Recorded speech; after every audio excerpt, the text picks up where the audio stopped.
I'm Major Lori Dixon, 34 years old, and I built my career in the Army from the ground up. For years, I carried the weight at home, supporting my family, helping my sister through school, holding things together while chasing my own path in service. But one night at dinner, her husband looked at my uniform, laughed, and said I'd never be anything. That was the moment I made a choice that changed everything. Have you ever been underestimated, mocked, or dismissed by someone who thought they knew your worth? If so, share your story in the comments. You're not alone. Before I get into what happened, let me know where you're watching from. And if you've ever had to stand up for yourself after being written off, hit like and subscribe for more true stories about boundaries, respect, and proving people wrong. What happened next might surprise you. The first time my sister brought her husband around, I noticed his tone. It wasn't obvious at first, just something in the way he carried himself, like he was sizing everyone up. We were at Mom and Dad's house for Sunday dinner. The usual crowd gathered around the kitchen island while Mom pulled a roast from the oven. Sarah introduced him as Marcus, and he shook hands with everyone. Firm grip, eye contact, all the right moves. But when he got to me, there was this pause. A flicker of something I couldn't quite place. "So you're the military one," he said, not really a question. I was in civilian clothes, jeans and a sweater, nothing that screamed service member. Sarah must have mentioned it. "Army," I said, keeping it simple. He nodded, but there was this slight upturn at the corner of his mouth. "That's cool. What do you do exactly?" Before I could answer, Dad jumped in with some story about his old Navy days, and the moment passed. But I caught Marcus watching me during dinner, the way you might watch something mildly entertaining on TV. When I mentioned I had to report for training the next morning, he made this sound, not quite a laugh, but close. "Early bird gets the worm, right?" he said, cutting into his mashed potatoes. "Must be nice having someone tell you exactly what to do every day." Sarah laughed. "Marcus, don't be mean." "I'm not being mean. I'm just saying, some people need that structure." He took a bite, chewed thoughtfully. Nothing wrong with following orders. The conversation moved on to other things: Sarah's job at the marketing firm, Mom's book club, Dad's golf game. Normal family stuff. But I noticed how Marcus positioned himself in every discussion, always finding a way to be the expert. When Dad mentioned trouble with his computer, Marcus launched into this explanation about operating systems. When Mom brought up her struggles with her garden, he had opinions about soil composition. And whenever I spoke, even about something completely unrelated to the military, he had this expression. Like he was humoring a child. After dinner, while Mom and Sarah cleared dishes, Marcus and I ended up on the back deck with Dad. The conversation turned to careers, as it always did. Dad asked about my recent assignment, and I mentioned the leadership course I'd completed. "Leadership course?" Marcus laughed outright this time. "What do they teach you? How to say yes, sir, with enthusiasm?" Dad looked uncomfortable. "Marcus, no, I'm genuinely curious. I mean, in the real world, leadership is about innovation, taking risks, thinking outside the box. But in the military," he shrugged, "it's all about conformity, right? Following the chain of command." I felt something tighten in my chest, but I kept my voice level. "It's more complex than that." "Is it, though?" He leaned back in his chair, completely relaxed. "I'm not trying to be difficult here. I just think there's a difference between real leadership and military leadership. One requires independent thinking, the other requires." He gestured vaguely. "Well, you know." Inside the house, I could hear Sarah and Mom talking about wedding plans. They were engaged now, though no date had been set. Sarah seemed happy, genuinely happy in a way I hadn't seen in years. Her last relationship had ended badly, a guy who'd cheated on her with her roommate. She'd been cautious about dating after that, so when she started talking about Marcus, I was glad. He made her laugh. He brought her flowers. He remembered her birthday. But sitting there on the deck, watching him dismiss everything I'd worked for with that casual arrogance, I wondered if Sarah saw this side of him. The way he had to win every conversation, had to establish himself as the authority on everything. Maybe she did see it. Maybe she didn't care. Maybe she thought it was confidence. "You know what I think?" Marcus continued, warming to his theme. I think the military attracts a certain type of person. People who are more comfortable being told what to do than figuring it out for themselves. There's nothing wrong with that, society needs followers. But let's call it what it is. Dad cleared his throat. I think you might be oversimplifying, am I? Marcus turned to me. What do you think? Do you consider yourself a leader, or are you more of a follower? The question hung in the air between us. Through the kitchen window, I could see Sarah loading the dishwasher, completely absorbed in her task. She was humming something, probably the song she'd had stuck in her head all week. She looked content. Happy. This was the man she was planning to marry, the one who made her feel secure after everything she'd been through. I think, I said carefully, that real leadership comes in many forms. Marcus smiled, the kind of smile that doesn't reach your eyes. Diplomatic answer. Very military of you. That was 3 months ago. Since then, there had been other dinners, other gatherings, other small moments where Marcus found ways to make his point. Always subtle, always delivered with that same easy confidence. Sarah either didn't notice or chose not to see it. And I started to understand that this wasn't really about the military at all. This was about Marcus needing to establish a hierarchy, needing to make sure everyone understood where they stood in relation to him.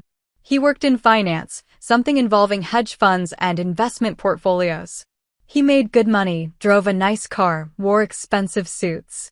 He was the kind of person who dropped names casually in conversation, who always seemed to know someone who knew someone. Sarah was impressed by all of it, by his success and his confidence and his ability to navigate a world she found intimidating. But I saw how he looked at me during family gatherings. Like I was a problem he couldn't quite solve. Here was this person who'd chosen a different path entirely, who couldn't be impressed by his salary or his connections or his insider knowledge of financial markets. And worse, I had the audacity to seem perfectly fine with my choice. So he kept testing, kept pushing, kept looking for the crack where he could insert his particular brand of superiority. Each comment was small enough to be dismissed as a joke, subtle enough that calling it out would make me seem oversensitive. But they added up, created a pattern that was impossible to ignore. The irony was that I actually respected what he did professionally. Finance was complicated, demanding, required real intelligence and skill. But Marcus couldn't extend that same respect in return. My career had to be diminished for his to matter. My choices had to be wrong for his to be right. And maybe that should have made me angry. Maybe I should have confronted him, should have demanded that Sarah see what was happening. But mostly, I just felt tired. Tired of having to justify myself, tired of watching him perform his superiority, tired of pretending everything was fine for the sake of family harmony. I loved my sister. I wanted her to be happy. And if Marcus made her happy, then I would find a way to live with his condescension. But I didn't have to like it. One night at dinner, it shifted. I'd come straight from base, hadn't had time to change, so I showed up in my dress uniform. It was nothing unusual. Sometimes the timing just worked out that way, and my family was used to seeing me in military attire. But the moment I walked through the door, I could feel the change in atmosphere. Marcus was already there, sitting at the kitchen counter with a beer, talking to Dad about some investment opportunity. He looked up when I came in, and his expression shifted. Not surprise, exactly, but something sharper. More focused. Well, he said, setting down his beer. Look what the cat dragged in. Sarah was at the stove, stirring something that smelled like her famous marinara sauce. Don't be rude, she said without turning around. She probably had a long day. I'm not being rude. I'm just saying, he gestured at my uniform. It's very official. Mom emerged from the pantry with a bottle of wine. You look lovely, sweetheart. How was your day? Fine, I said, hanging my cap on the coat rack. Sorry I'm late. The briefing ran long. Briefing, Marcus repeated, like the word amused him. That sounds important. There was something different in his voice tonight. Less subtle, more direct. I glanced at Sarah, but she was focused on her cooking, seemingly oblivious to the shift in tone. We sat down to eat, and Marcus kept up a steady stream of commentary. About the news, about his work, about a trip he and Sarah were planning to take. Normal conversation, except for the way his eyes kept drifting back to my uniform. Like it was bothering him somehow, this visible reminder of what I did for a living. So, he said, cutting into his chicken. What exactly happens at these briefings of yours? Depends on the briefing, I said. Come on, you can give us the general idea. Unless it's classified. He made air quotes around the word classified, smiling as he did it. Marcus, Sarah warned, but she was still smiling. What? I'm genuinely curious. I mean, I sit in meetings all day too, but somehow I doubt yours involve PowerPoint presentations about quarterly earnings. Dad laughed. Probably more interesting than your meetings, I bet. Are they though? Marcus leaned forward, warming to his theme. Because from the outside, it seems like a lot of standing around, waiting for someone higher up to tell you what to think. The table went quiet. Not completely silent, but that kind of quiet where everyone's suddenly very focused on their food. I could hear the clock ticking in the living room, the sound of Sarah's fork against her plate. That's not really how it works, I said. No? How does it work then? I looked around the table. Mom was reaching for the wine bottle, her movements careful and deliberate. Dad was cutting his chicken into smaller and smaller pieces. Sarah was finally looking up from her plate, but her expression was unreadable. It's complicated, I said. Marcus laughed. Everything's complicated when you don't want to explain it. I'm not trying to be evasive, aren't you? He leaned back in his chair, completely relaxed. Look, I get it. You can't talk about everything you do. But surely you can give us some insight into what it's like to spend your whole career waiting for permission to think. The words hit like a slap. Not just what he said, but how he said it. Like he'd been saving this up, waiting for the right moment to deliver it. And the worst part was the way he looked around the table afterward, like he expected everyone to laugh. Nobody laughed. That's enough, Dad said quietly. But Marcus wasn't finished. I'm not trying to be mean here. I'm just saying that some of us had to learn to think for ourselves. To take risks, to make decisions without someone holding our hand. And some of us, he gestured at my uniform. Well, some of us chose a different path. Marcus. Sarah's voice was sharp now. What? I'm not saying there's anything wrong with it. The world needs followers. Someone has to take orders, right? Someone has to do what they're told without asking too many questions.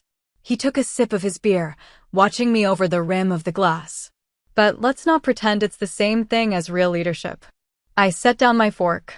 The sound seemed unnaturally loud in the quiet kitchen. You know what? Marcus continued, his voice getting louder. I think some people are just more comfortable being told what to do. It's easier than having to figure things out for yourself. It's safer.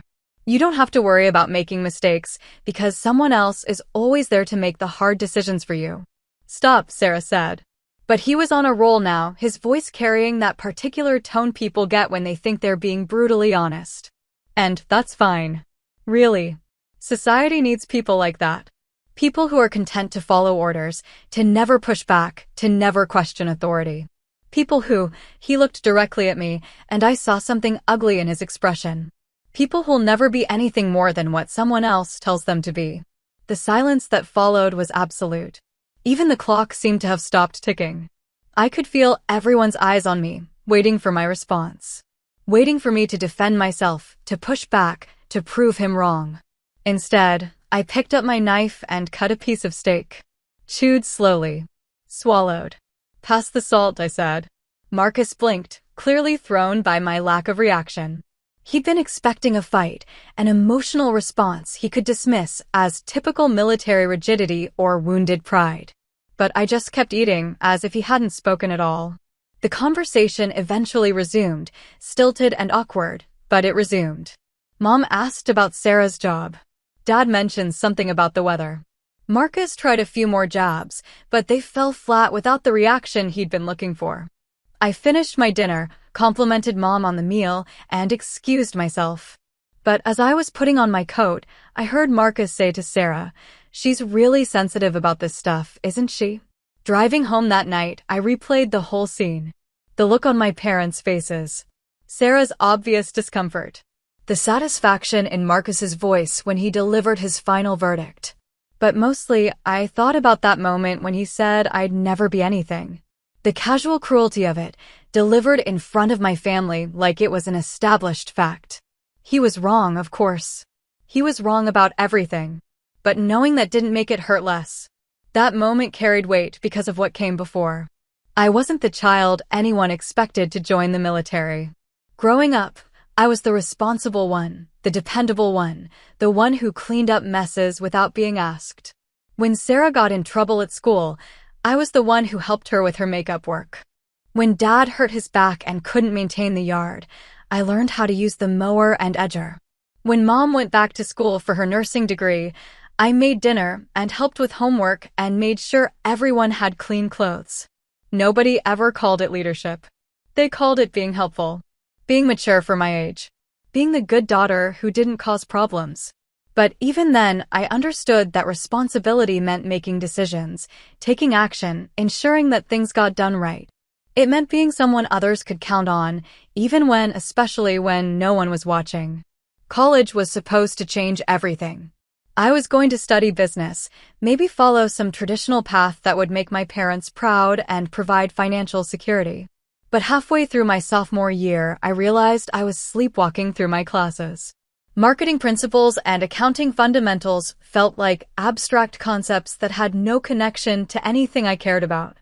I was getting good grades, but I felt empty. The ROTC program changed that. Not immediately at first, it was just another class, something to fill an elective requirement.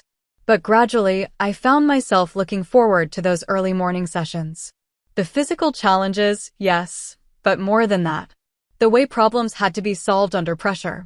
The way leadership wasn't theoretical, but practical, immediate, necessary. My family didn't understand at first. Dad worried about the dangers. Mom couldn't figure out why I'd want to give up control over my life. Sarah thought I was going through some kind of phase, rebelling against the expectations that had always defined me. They kept waiting for me to come to my senses, to choose something safer and more predictable. But service gave me something I hadn't found anywhere else, a sense of purpose that went beyond myself. Every decision mattered.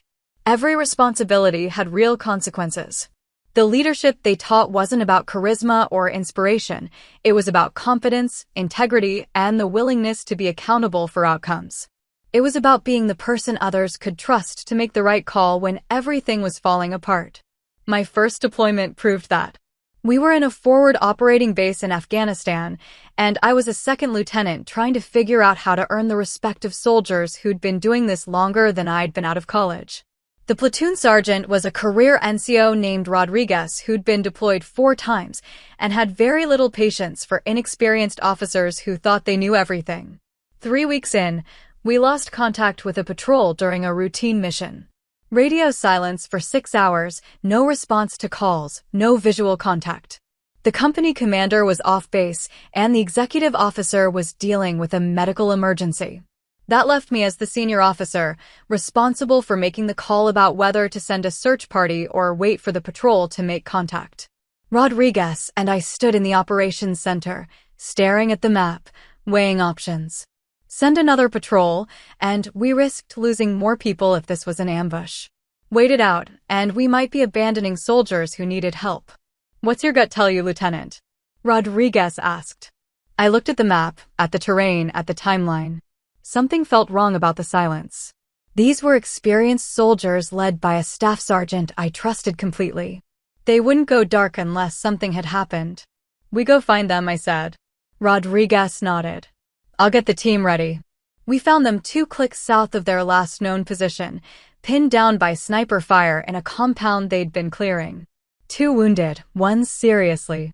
If we'd waited another hour, the soldier with the abdominal wound might not have made it. Afterward, Rodriguez found me in the mess tent. Good call today, ma'am. It was the first time he'd used my rank without irony.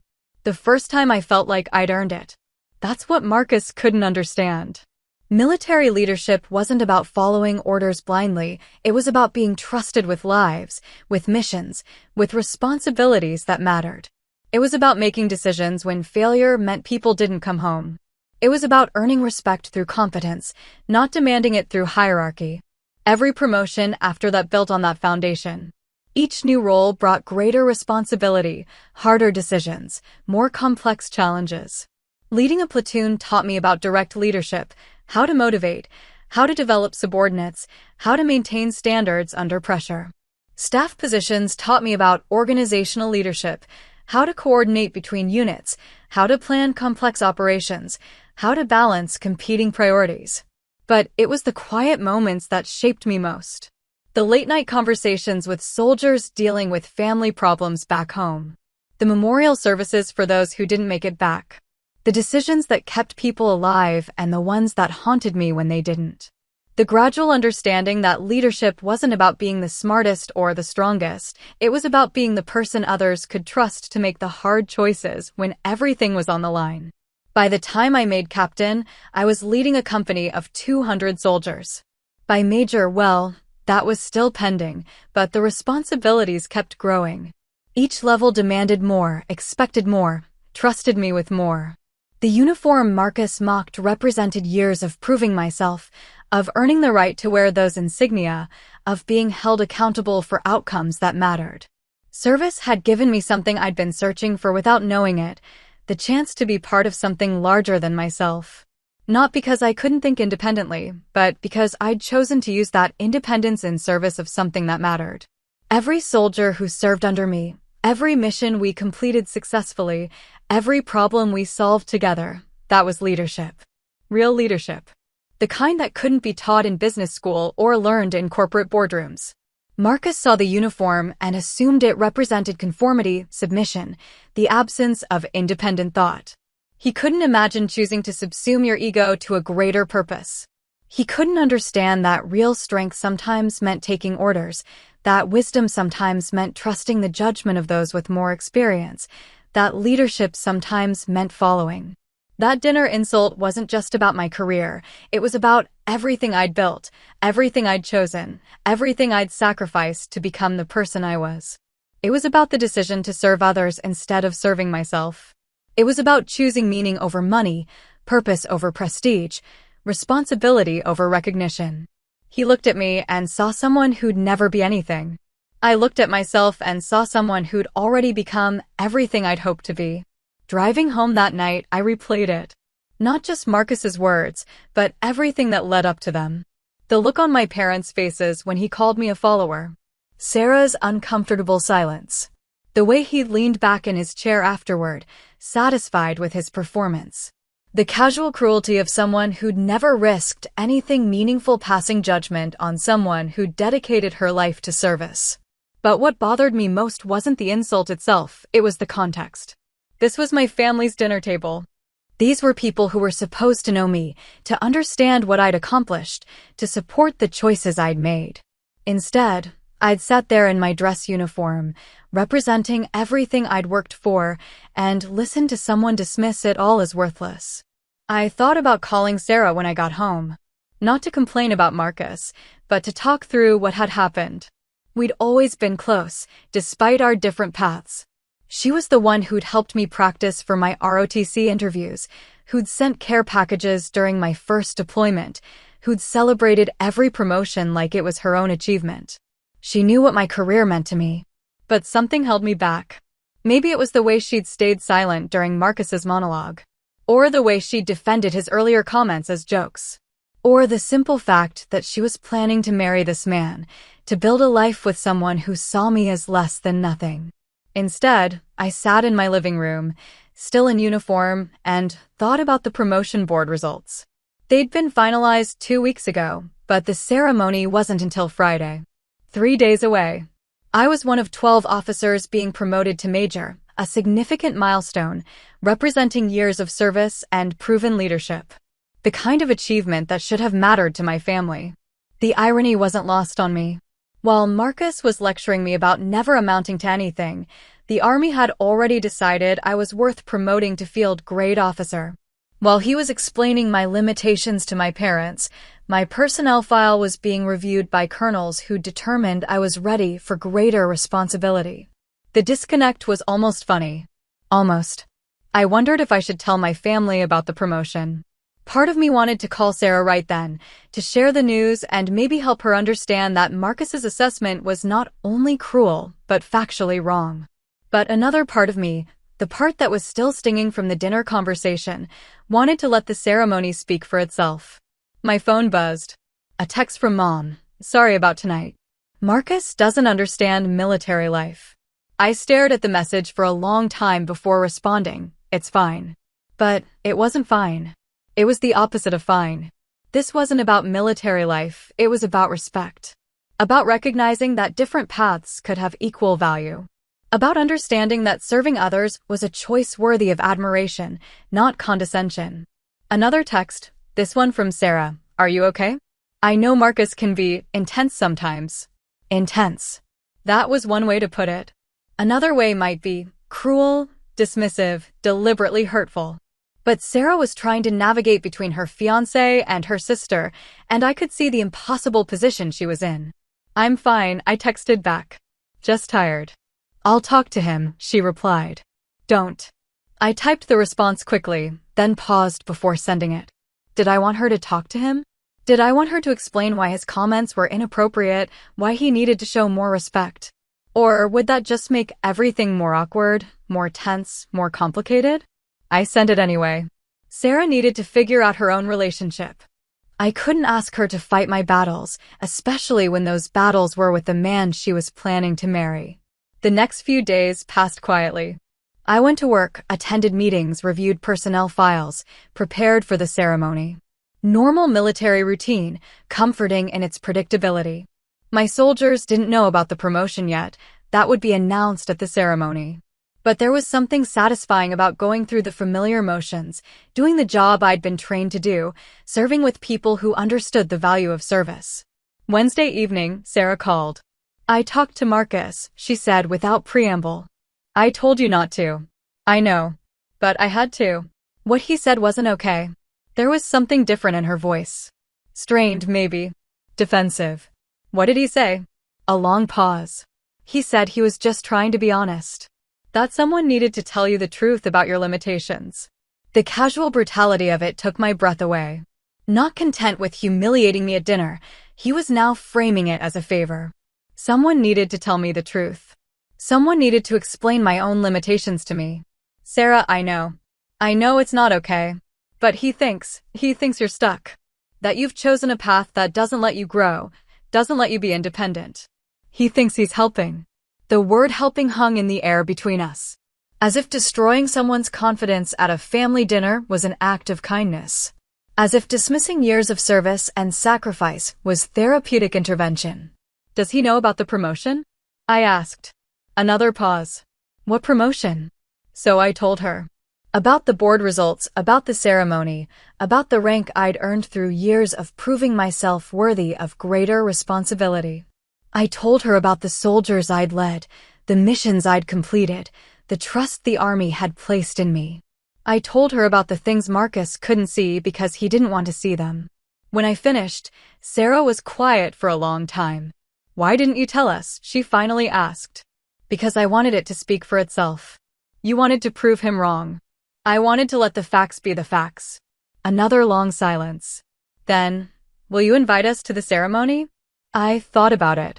The image of Marcus sitting in that auditorium, watching me receive my oak leaves, listening to my accomplishments read aloud. The look on his face when he realized how wrong he'd been. The satisfaction of vindication. But that wasn't why I'd served. That wasn't why I'd worked for this promotion.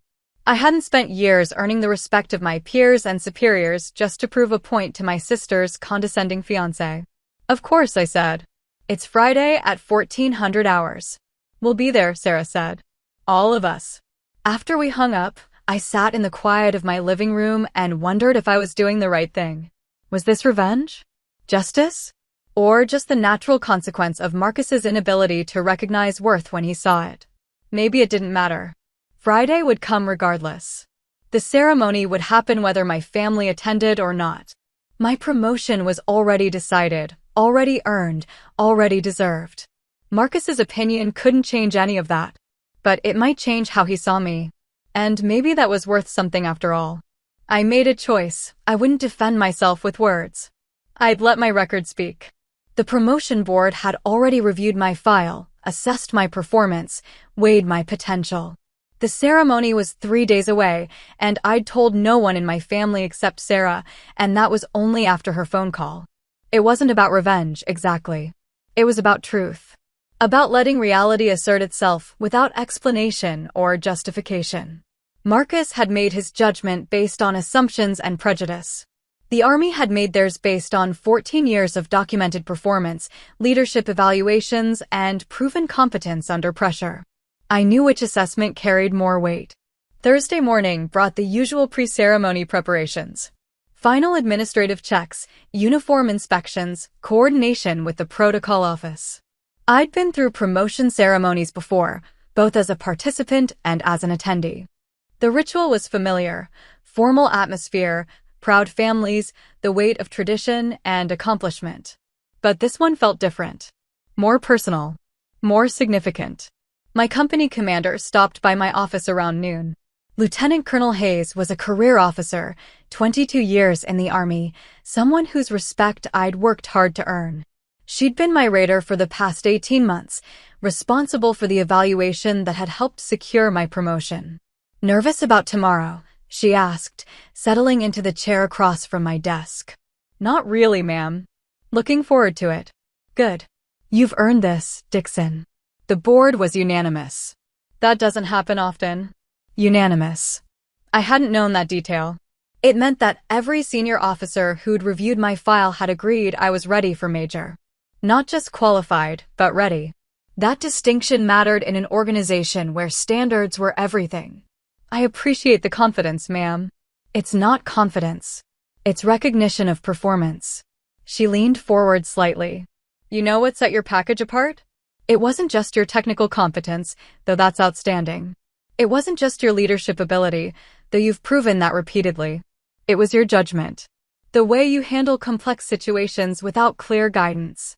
The way you balance competing priorities and still accomplish the mission. She stood to leave, then paused at the door. That's what makes a good field grade officer. The ability to operate independently while serving something larger than yourself. Some people never learn that balance. After she left, I thought about that phrase, operating independently while serving something larger than yourself.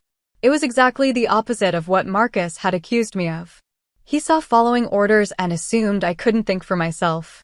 The Army saw my ability to think for myself and trusted me with greater authority to use that judgment in service of the mission. That evening, Sarah called again. We'll be there tomorrow, she said. Mom's excited. Dad too. They're proud of you, you know. I know. Marcus is. Well, he's coming. I think he feels bad about what he said. I doubted that, but I didn't say so. It'll be nice to have family there. Are you sure you're not doing this just to prove him wrong? The question bothered me more than it should have. Was that what this was? Some elaborate setup designed to humiliate Marcus in front of my family? The thought made me uncomfortable. I'd never used my career as a weapon before. I'd never needed to. I'm doing this because I earned it, I said. The timing is just coincidence. Okay. I believe you. She paused. But I hope he learns something from this. About you. About what you do. People learn what they're ready to learn. That's very zen of you. That's very military of me. You can't force people to understand something they don't want to understand. Friday morning arrived clear and cold. I spent extra time on my uniform, making sure every detail was perfect. Shoes polished to mirror brightness. Ribbons precisely aligned. Brass gleaming. The dress blue uniform was designed to project authority, competence, professionalism. Today, it felt like armor.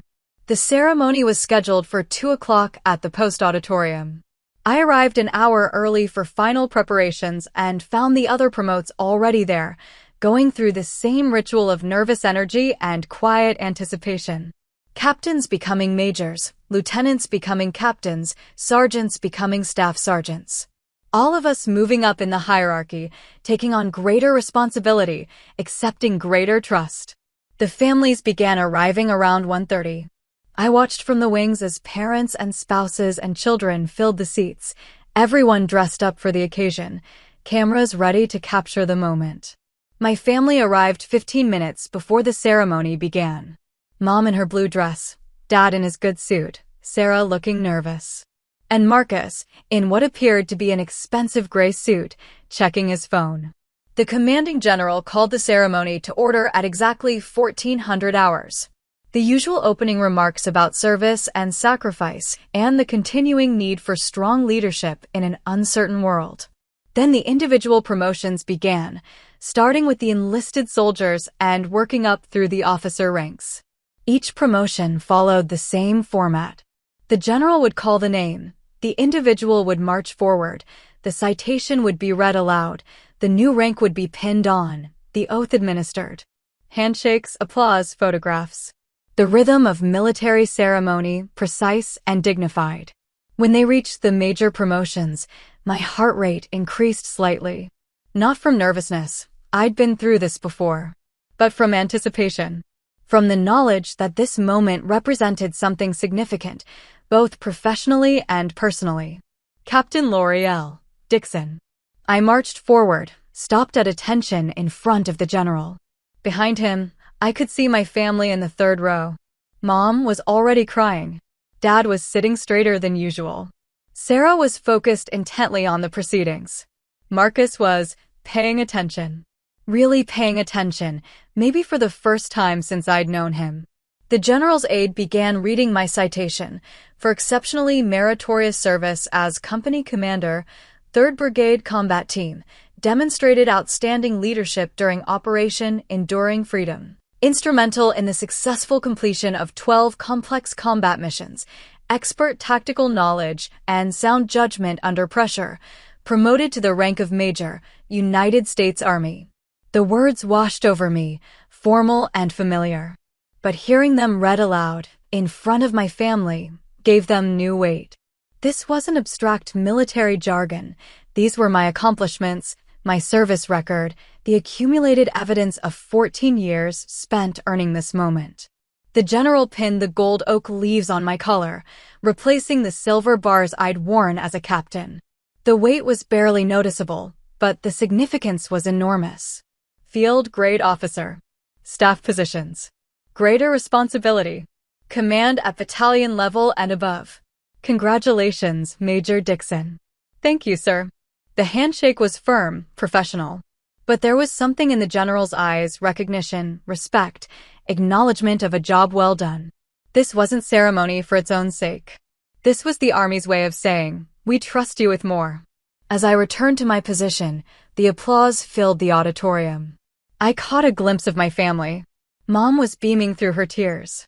Dad was clapping with obvious pride. Sarah was smiling widely, genuinely happy for me. And Marcus was staring. Not clapping, not smiling, just staring with an expression I couldn't quite read. Surprise, maybe. Or confusion. The look of someone whose certainties had just been challenged by reality. The ceremony concluded with the traditional remarks about responsibility and service, and the continuing mission ahead. But I was barely listening. I was thinking about that moment when the citation was read, when my family heard exactly what I'd accomplished, exactly what the Army thought I was worth. Afterward, during the reception, my family surrounded me with congratulations and photographs. Mom kept touching the new oak leaves on my collar. Dad wanted to know about my next assignment. Sarah was genuinely excited, asking questions about what major meant, what kind of responsibilities I'd have. Marcus hung back, quieter than usual. When he finally approached, his handshake was different. Firmer. More respectful. Congratulations, he said. That was impressive. There was something in his voice I hadn't heard before. Not quite humility, but uncertainty. The confident dismissiveness was gone, replaced by something that might have been respect. Or at least the recognition that he'd been wrong. Thank you, I said simply. I didn't realize. I mean, the things they said about your service. He trailed off, seeming to struggle with words. I may have misjudged some things.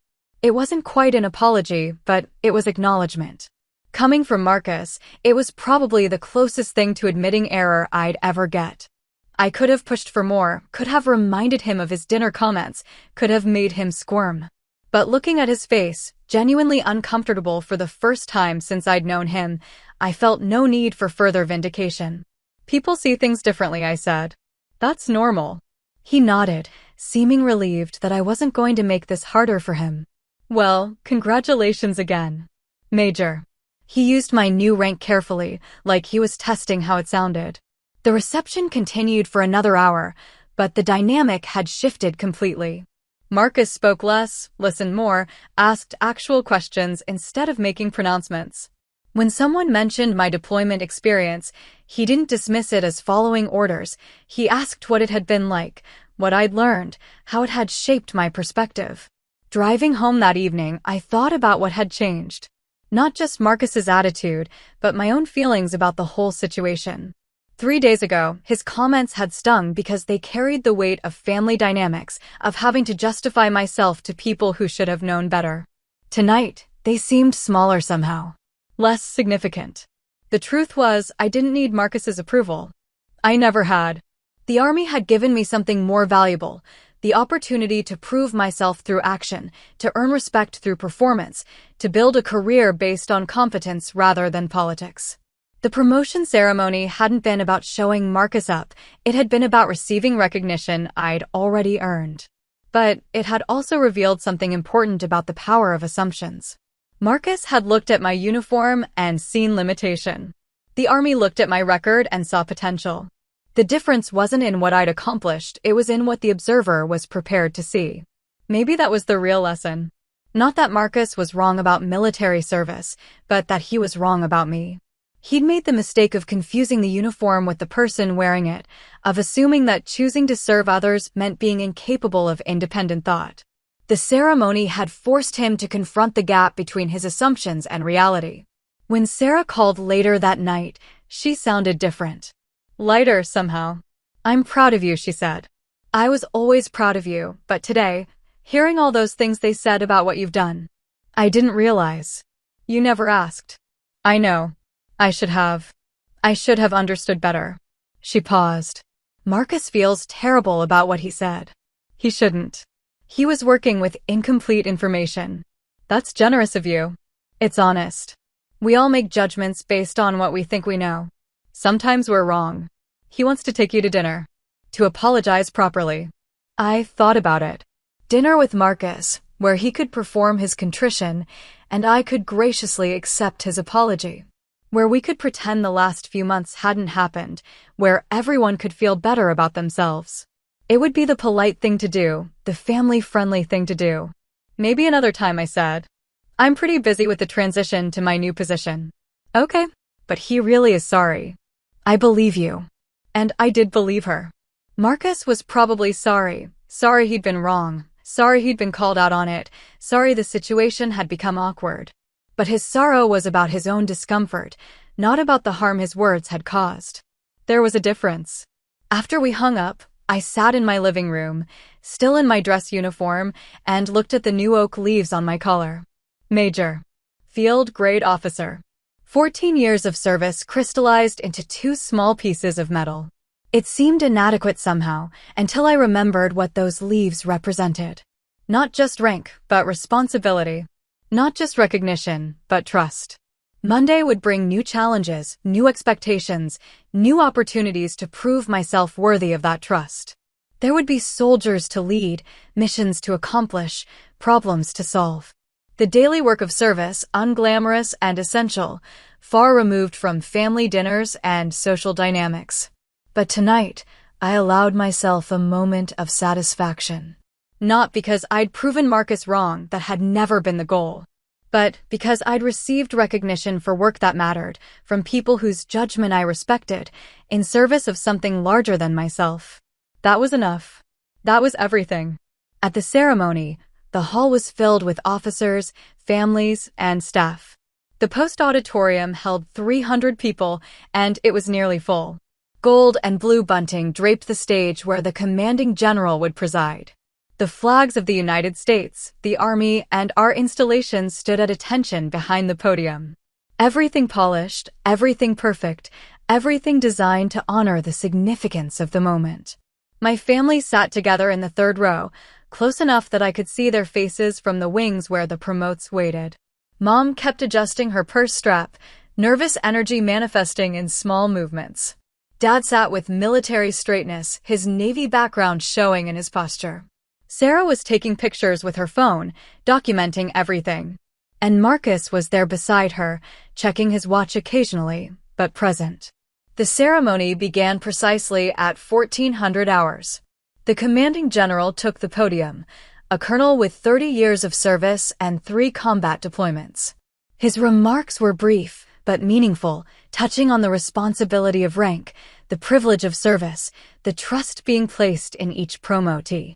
Today we recognize not just individual achievement, but institutional confidence, he said. Each promotion represents the Army's judgment that these officers and soldiers are ready for greater responsibility, greater trust, greater service to our nation and our soldiers.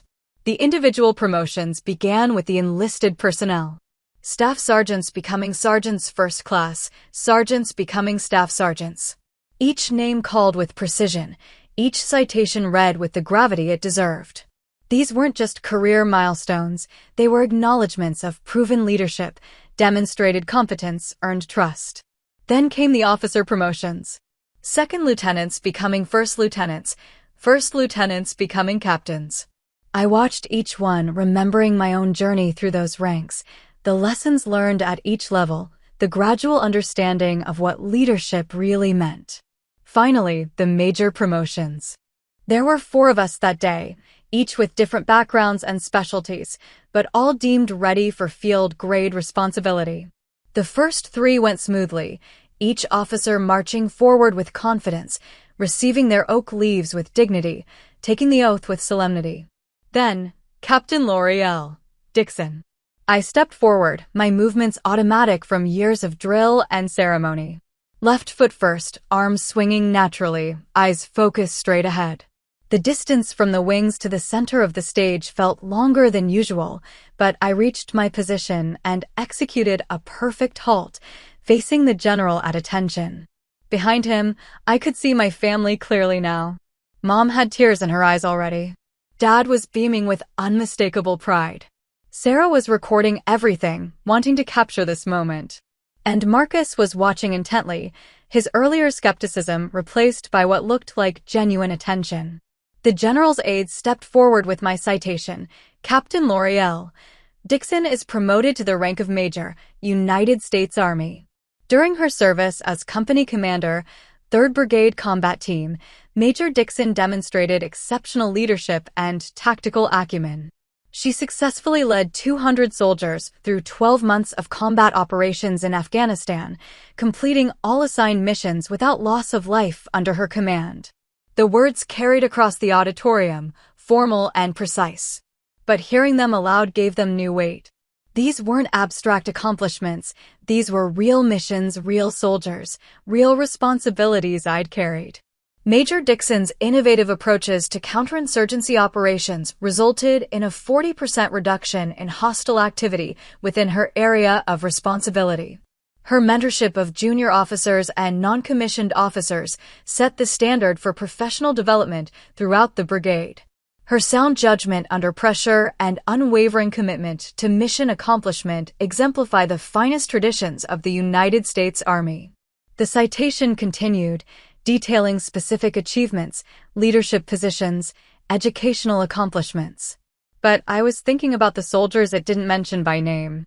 Rodriguez, my first platoon sergeant, who'd taught me that respect was earned through competence. Lieutenant Thompson, fresh from West Point, who'd looked to me for guidance during his first combat mission. Sergeant First Class Williams, who'd kept our supply lines running through impossible conditions. All of them were part of this promotion, part of the record that had brought me to this moment. Leadership wasn't a solo performance, it was a collaborative effort, built on the trust and competence of countless soldiers who'd served with distinction. Major Dixon's performance of duty reflects great credit upon herself, her unit, and the United States Army. The general stepped forward with the oak leaves. The removal of my captain's bars and replacement with major's leaves took less than 30 seconds, but it felt ceremonial, weighty, significant. These small pieces of metal represented years of proving myself, of earning the trust of superiors and subordinates alike. Congratulations, Major Dixon. Thank you, sir. His handshake was firm, his smile genuine. This wasn't perfunctory ceremony. This was one professional acknowledging another's achievement. Behind his eyes, I saw the recognition that came from shared experience, from understanding what this promotion really meant. The oath came next. I, Lori Dixon, do solemnly swear that I will support and defend the Constitution of the United States against all enemies, foreign and domestic. The familiar words, spoken at every promotion, every commissioning, every re-enlistment. But they never felt routine. They were a reminder of purpose, of commitment, of the reason we served. As I spoke the final words, "So help me God," the auditorium erupted in applause. Not polite ceremonial clapping, but genuine appreciation. My fellow officers, the families in attendance, the soldiers who understood what this moment represented. The sound filled the space, overwhelming and affirming. I caught another glimpse of my family during the applause. Mom was crying openly now, proud and emotional. Dad was clapping with enthusiasm, his own military service helping him appreciate the significance. Sarah was beaming, genuinely happy for me in a way that transcended any family complications. And Marcus had dropped his wine glass. It happened during the loudest part of the applause, when the general was shaking my hand and the photographer was capturing the moment. Marcus had been holding a plastic cup of wine. The reception had started early for families, and sometime during the citation reading, his grip had loosened. The cup hit the floor with a small plastic sound that was lost in the applause, its contents spreading across the auditorium carpet. He was staring at me with an expression I'd never seen before. Not the dismissive confidence of our family dinners, not the casual superiority he usually wore like cologne. This was something closer to shock. The realization that everything he'd assumed about me, everything he'd believed about my capabilities and limitations, had been completely wrong. Sarah noticed the spilled wine and nudged him, offering napkins from her purse.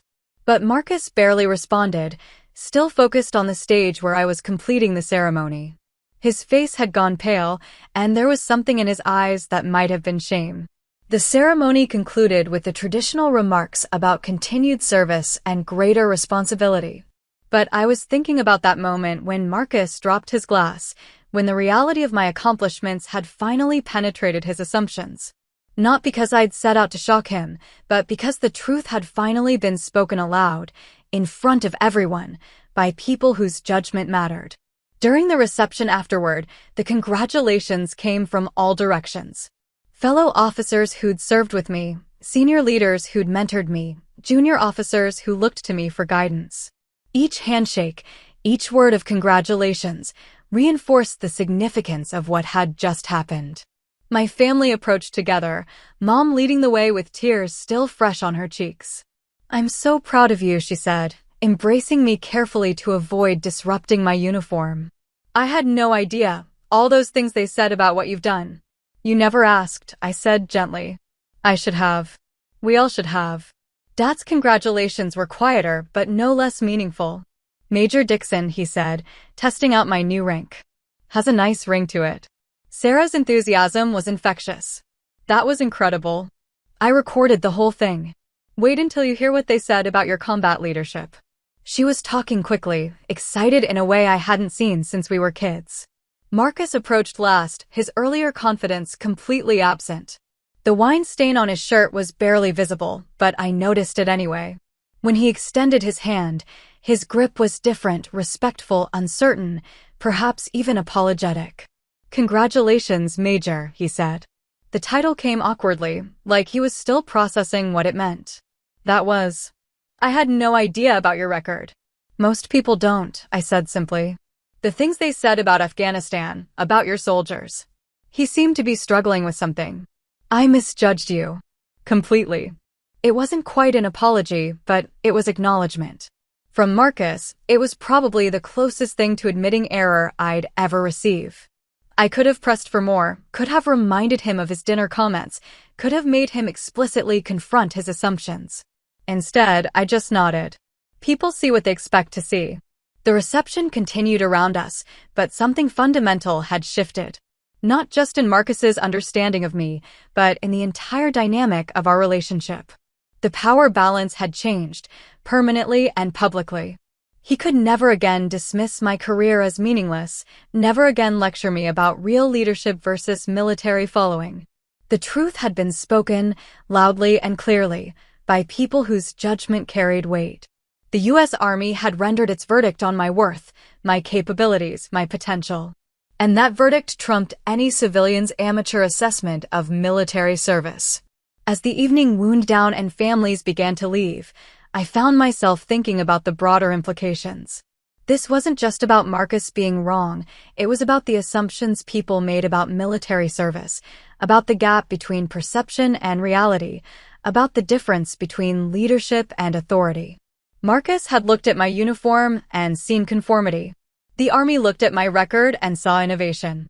He'd seen limitation, they'd seen potential. The difference wasn't in what I'd accomplished, but in what the observer was prepared to recognize as valuable. Tonight, for the first time since I'd known him, Marcus had been forced to see me as the Army saw me, as a leader worthy of trust, responsibility, and respect. The oak leaves on my collar weren't just symbols of rank, they were proof of earned authority, demonstrated competence, validated judgment. It was a lesson he wouldn't forget. And neither would I. Afterward, he tried to joke about it.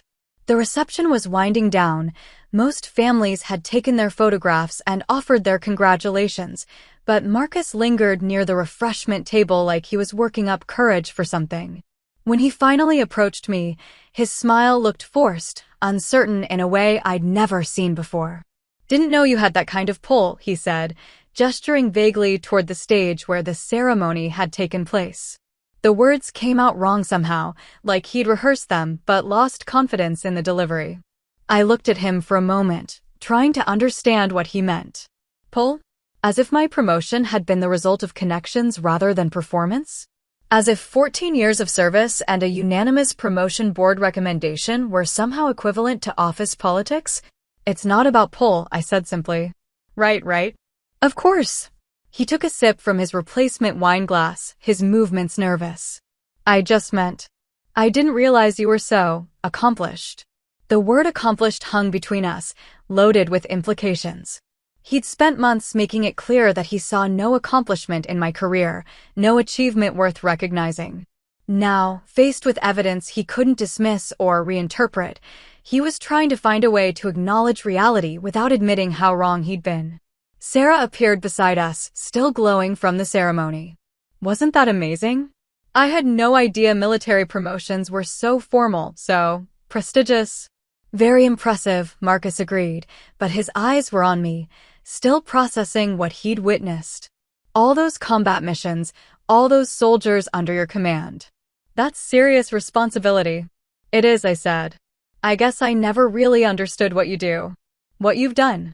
He was working hard to sound casual, but there was something desperate in his voice. A need to reset, to establish a new baseline for our interactions. Maybe you could tell me more about it sometime. About Afghanistan, about your soldiers. The request surprised me. For months, Marcus had shown zero interest in my actual experiences, preferring his assumptions about military limitations. Now he wanted details, specifics, the kind of information that might help him understand how thoroughly he'd misjudged me. Maybe, I said. Mom joined our small group, still emotional from the ceremony. I keep thinking about what that general said, about you saving lives, about bringing everyone home safely. My daughter, responsible for 200 soldiers. She shook her head in amazement. I'm sorry we never asked you about this before. Most families don't understand military service, I said. It's not unusual. But we should have tried harder, Dad added, approaching with his empty coffee cup. We should have known what you were accomplishing over there. Marcus was quiet during this exchange, listening to my parents process their new understanding of my career. I could see him connecting dots, realizing that their ignorance had been his ignorance too. That his dismissive comments hadn't just insulted me, they'd revealed his own failure to understand something important about someone he claimed to know. The conversation eventually moved to logistics. When would I take on my new duties? What did the promotion mean for my next assignment? Whether I'd stay at this base or move to a new position. Normal family questions, the kind that showed genuine interest rather than polite obligation. But Marcus remained subdued, contributing little to the discussion. When Sarah mentioned our upcoming family vacation, he just nodded. When Dad asked about my thoughts on current military operations, Marcus listened without commentary. The confident authority he usually projected had evaporated, replaced by something that looked almost like deference. As the reception hall emptied and we prepared to leave, Marcus made one final attempt at conversation. "I owe you an apology," he said quietly, while Sarah was saying goodbye to some of the other families. "What I said at dinner about you never being anything, that was completely out of line." I studied his face, looking for sincerity behind the words. His discomfort seemed genuine, but I wasn't sure if he was apologizing for being wrong or for being caught being wrong. "You didn't have complete information," I said. "That's no excuse." I should have asked more questions instead of making assumptions. People do that sometimes. "Yeah, but..." He struggled for a moment, then seemed to give up on finding the right words. "Anyway, I'm sorry. And congratulations again, Major." He used my new rank carefully, like he was still getting used to the sound of it. The apology felt adequate without being transformative. Marcus was acknowledging his error, which was more than I'd expected. But there was something performative about it too, as if he was checking a box rather than genuinely grappling with what his assumptions had revealed about his character. "Thank you," I said. Sarah returned from her goodbyes, linking her arm through Marcus's with obvious affection. "Ready to go? I want to stop for dinner on the way home. We need to celebrate." As we walked toward the parking lot together, the dynamic felt different. Subtle, but unmistakable. Marcus walked slightly behind rather than leading the group. His comments were questions rather than pronouncements. When Sarah asked about my new responsibilities, he listened without interrupting or offering his own interpretations. The shift wasn't dramatic, but it was permanent. He could never again lecture me about real leadership versus military conformity. He could never again dismiss my career as following orders without independent thought. The promotion ceremony had established facts he couldn't argue with or reinterpret. Driving home alone after dinner, I reflected on what had changed. Not just Marcus's attitude, but my own relationship to his opinion. 3 days ago, his comments at dinner had stung because they carried the weight of family judgment. Tonight, his apology felt almost irrelevant. The truth was, I'd never needed his approval. The Army had given me something more valuable: objective measures of performance, clear standards for advancement, recognition based on results rather than personalities. My worth wasn't determined by family dynamics or social opinions. It was established through service, proven through action, validated by peers and superiors who understood what excellence looked like. Marcus's reversal was satisfying, but it wasn't necessary. I'd already received the recognition that mattered from the people whose judgment I respected. His newfound respect was a pleasant bonus, not a requirement for my self-worth. When Sarah called later that evening, she sounded happier than she'd been in months. "Thank you for inviting us today," she said. "I feel like I understand you better now. Like I know my sister again. I'm the same person I've always been." "I know. But now I know what that means." She paused. Marcus feels terrible about what he said. Really terrible. He apologized. "It's fine. Is it? I mean, are things okay between you two now?" I thought about how to answer that. Were things okay? Marcus had acknowledged his error and shown appropriate respect for my accomplishments. He'd stopped making condescending comments about my career. He'd asked genuine questions about my experiences. By most measures, things were better than they'd been in months. But something fundamental had shifted that couldn't be undone. I'd seen his capacity for casual cruelty, his need to diminish others to elevate himself, his willingness to make sweeping judgments based on prejudice rather than facts. The apology didn't erase those character traits, it just meant he'd learned to be more careful about displaying them. "Things are fine," I said. "We understand each other better now." Good. I was worried this might, I don't know, create permanent problems. No permanent problems. After we hung up, I sat in my living room still wearing my dress uniform, looking at the oak leaves on my collar. The ceremony felt like it had happened days ago rather than hours. But the weight of the moment remained, the satisfaction of earning recognition through merit rather than politics. Marcus would probably be more respectful going forward. He might even become genuinely interested in understanding military service. But the real victory wasn't changing his mind, it was realizing I didn't need to. I had my own measures of success, my own community of respect, my own sense of purpose that existed independently of his approval. That was the lesson I'd carry forward, not that proving people wrong was satisfying, but that their opinions mattered less than I'd thought. The uniform I wore represented something larger than family dynamics or social perceptions. It represented commitment, confidence, service to something beyond myself. And that was enough.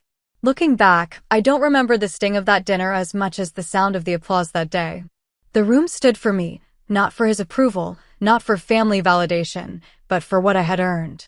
Colonel Hayes was right about the balance between independence and service, about operating with judgment while serving something larger than yourself.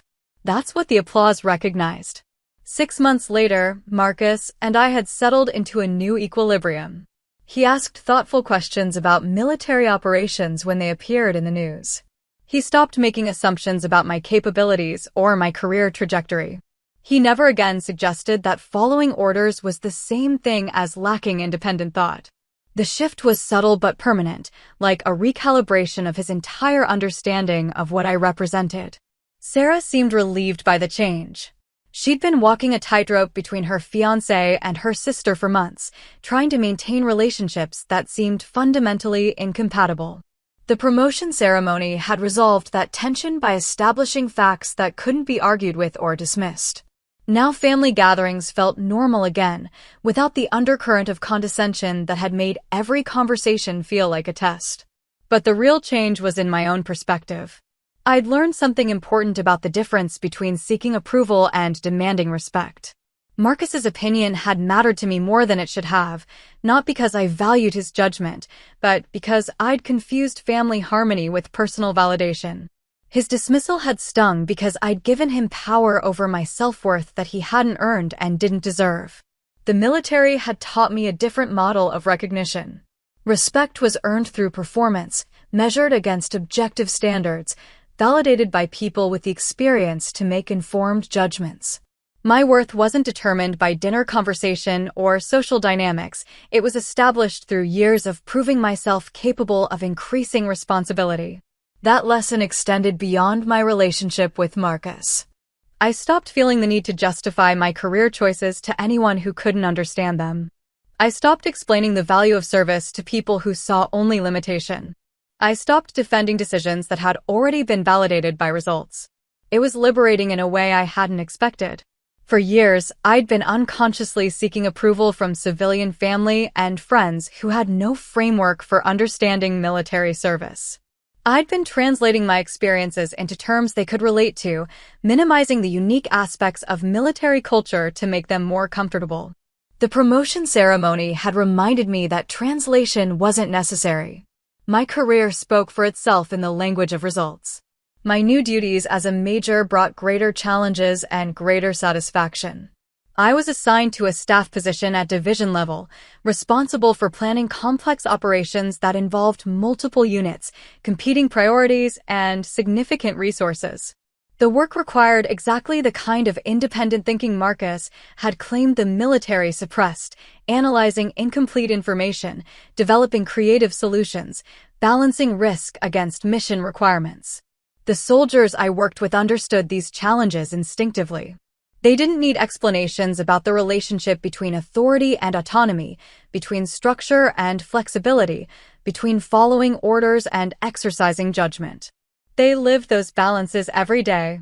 They knew that real leadership meant being trusted with decisions that mattered, that real competence meant performing under pressure without detailed guidance. That community of understanding became more important to me than external validation. The respect of peers who understood what excellence looked like meant more than the approval of family members who couldn't distinguish between real achievement and superficial success. I was part of something larger than myself, something with its own standards and values and measures of worth. Marcus noticed the change, though he probably couldn't articulate what was different. I stopped engaging with his need to establish intellectual dominance in conversations. I stopped feeling defensive about career choices he couldn't understand. I stopped trying to bridge the gap between his assumptions and my reality.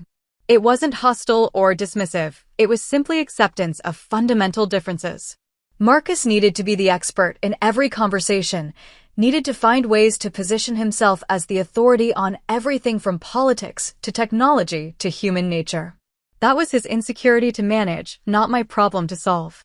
The wedding, when it finally happened, was pleasant and uneventful. Marcus was a gracious groom, Sarah was a radiant bride, and family dynamics remained smooth throughout the celebration.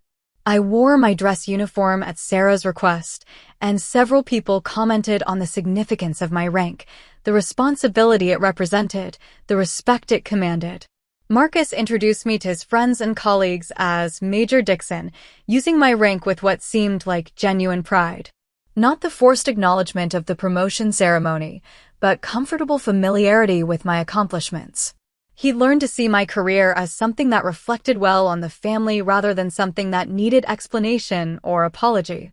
During the reception, his father, a retired corporate executive, asked detailed questions about military leadership, about the differences between civilian and military management, about the challenges of leading in high-stress environments.